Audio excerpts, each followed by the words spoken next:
ampoizina magnolon tiagna zalay raha jiaby karaha-poizina.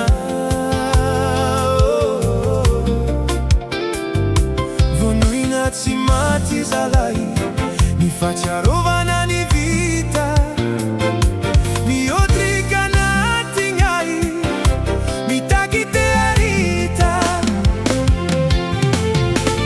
mitongava mamange iako anao matsiaro, fizaho raika foany aketo sady tsy tamagna.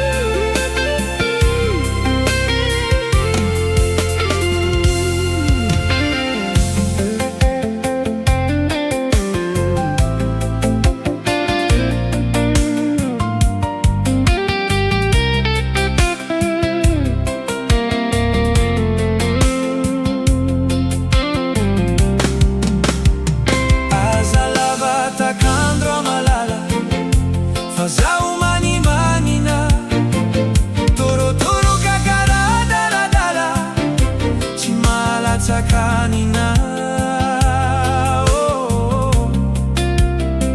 Rano maso tsy latsaka sisa, voninahitra ny vatagna, mitagnisany maro efa vita, mampatsiaro